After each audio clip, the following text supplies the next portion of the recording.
Shalom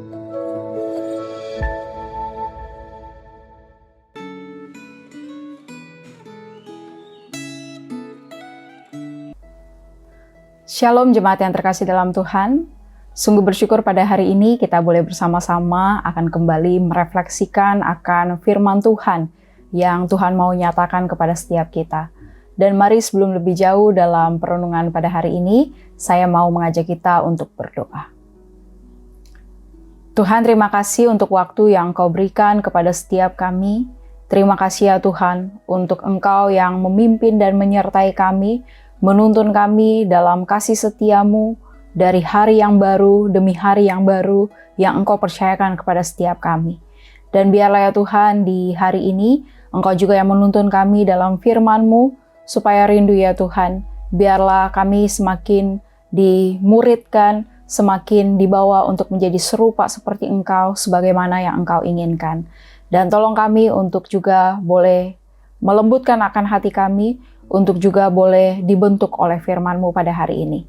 Kami serahkan waktu ini ke dalam tangan-Mu, biar juga Engkau yang memberkati. Allah Roh Kudus, pimpin dan sertailah setiap kami. Kami serahkan waktu ini, dalam nama Tuhan Yesus kami berdoa.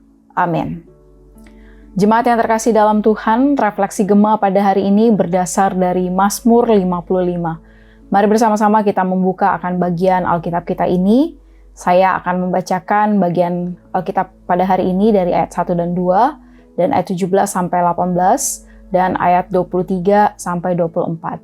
Saya mendorong setiap kita untuk membacakan akan bagian ini secara keseluruhan, supaya kita dapat mengerti apa yang menjadi firman Tuhan di hari ini. Tapi dalam video ini saya hanya akan membacakan beberapa ayat yang telah saya sebutkan tadi. Mari bersama-sama kita membuka akan Alkitab kita. Mazmur 55, di bawah judul perikop doa minta tolong terhadap musuh. Ayat 1 dan 2, untuk pemimpin biduan dengan permainan kecapi, nyanyian pengajaran Daud. Berilah telinga, ya Allah, kepada doaku, janganlah bersembunyi terhadap permohonanku. Ayat 17 sampai 18, tetapi aku berseru kepada Allah, dan Tuhan akan menyelamatkan aku. Di waktu petang, pagi, dan tengah hari, aku cemas dan menangis, dan Ia mendengar suaraku. Ayat 23 dan 24, serahkanlah khawatirmu kepada Tuhan, maka Ia akan memelihara engkau. Tidak untuk selama-lamanya dibiarkannya orang benar itu goyah. Tetapi Engkau, ya Allah, akan menjerumuskan mereka ke lubang sumur yang dalam. Orang penumpah darah dan penipu tidak akan mencapai setengah umurnya. Tetapi aku ini percaya kepadamu. Jemaat yang terkasih dalam Tuhan, adakah dari setiap kita yang bisa kebal terhadap masalah dan tantangan hidup? Jawabannya tentu saja tidak. Mau sekuat, sekaya apa kita tidak kebal dengan yang namanya masalah dan tantangan hidup. Kita mungkin berpikir bahwa ketika kita kuat, ketika kita kaya, maka hidup kita akan aman-aman saja. Hidup kita akan tenang-tenang saja. Kita akan terlepas daripada masalah dan tantangan hidup. Tapi jawabannya adalah tidak. Mau kuat, mau lemah, mau kaya, mau miskin, setiap kita manusia pasti menghadapi yang namanya masalah dan tantangan hidup. Apalagi ketika berbicara kita sebagai murid Tuhan di dalam perjalanan iman kita untuk hidup di dalam Tuhan, untuk bagaimana menghidupi dan memberitakan Injil. Pastinya kita akan menghadapi yang namanya masalah dan tantangan hidup karena dunia yang membenci akan pengikut Tuhan. Dan inilah juga yang digambarkan di dalam Mazmur 55. Daud sebagai anak Tuhan, Daud yang digambarkan sebagai sosok yang kuat dan berani. Dia yang dapat menjaga kawanan domba dari bahaya singa dan beruang. Dia yang dapat mengalahkan Goliat di tengah keputusasaan bangsa Israel untuk melawan bangsa Filistin. Dia digambarkan sebagai sosok yang kuat dan berani. Tapi dia pun sebagai anak Tuhan tidak terlepas dengan yang namanya masalah dan tantangan hidup. Dia pun mengalami akan hal ini. Dan apa yang sama-sama kita dapat belajar dari Mazmur 55 ini? bagaimana ketika Daud menghadapi masalah dan tantangan hidup, apa yang dia lakukan. Jemaat yang terkasih dalam Tuhan, ketika Daud pun menghadapi yang namanya masalah dan tantangan hidup, kita dapat melihat dari Mazmur 55 ini, dia membawa dirinya kepada Tuhan.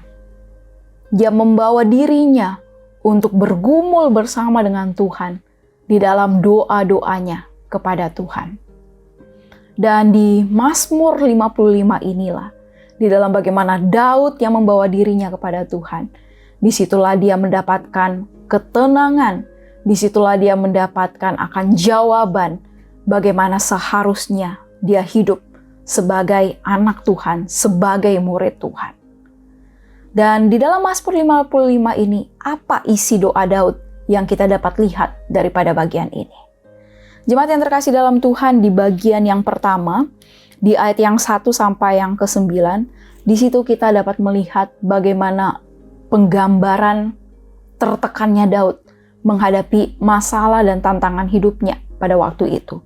Di situ digambarkan dia sebagai pengembara, dia menangis, dia cemas, dia begitu gelisah.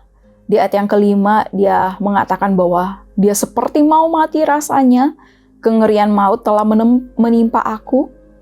Dan di ayat yang ke-6 di situ mengatakan, dia dirundung oleh ketakutan dan kegentaran, perasaan seram meliputinya.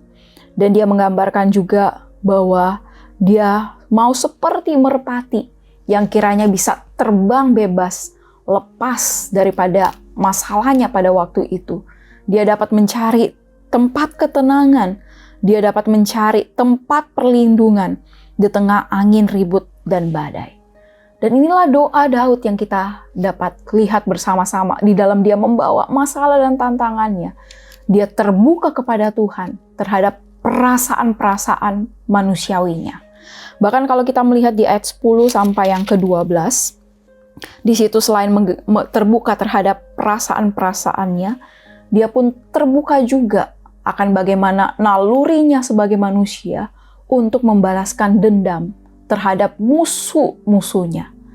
Dan rupanya musuh-musuhnya di ayat 13 sampai yang ke-16, di situ digambarkan adalah datang dari orang-orang terdekatnya sendiri yang bersama-sama dengan dia, ya, yang dikatakan bergaul di ayat yang ke-15 dan bahkan masuk ke rumah Allah bersama-sama dengan Daud. Tapi dari orang-orang terdekatnya sendiri itulah yang telah berkhianat, yang telah menusuk dia dari belakang dan menjadi musuh-musuh Daud yang begitu mendatangkan akan kesulitan dalam kehidupan Daud. Sehingga seperti ayat 1 sampai yang ke-9 tadi, kita dapat melihat bagaimana perasaan tertekannya Daud pada waktu itu. Dan di dalam bagian ini kita melihat di dalam bagaimana Daud menghadapi akan masalah dan tantangan hidupnya. Dia pun membawa akan perasaan keterbukaannya kepada Tuhan. Dia bahkan membawa nalurinya sebagai manusia.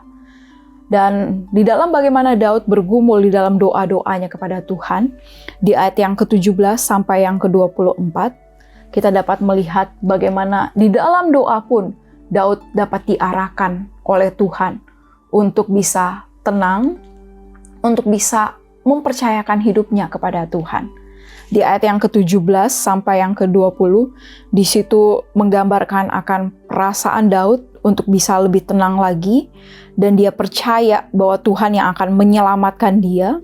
Dan ayat 21 sampai yang ke-24, di situ menggambarkan bahwa Tuhan yang akan bertindak kepada musuh-musuhnya. Dan di situ juga menggambarkan bagaimana ketika Daud dapat tenang, dapat mempercayakan hidupnya kepada Tuhan, dia pun dapat menyerahkan segala kekhawatirannya kepada Tuhan. Dia menunjukkan sikap percayanya kepada Tuhan.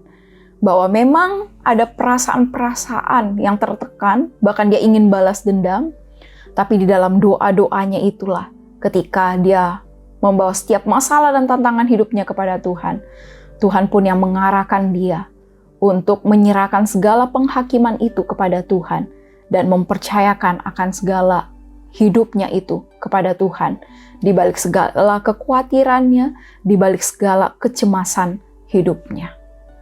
Dan jemaat yang terkasih dalam Tuhan, ini pun juga yang dapat kita refleksikan bersama. Ketika kita menghadapi setiap masalah dan tantangan hidup, mari kita jangan bertindak sendiri.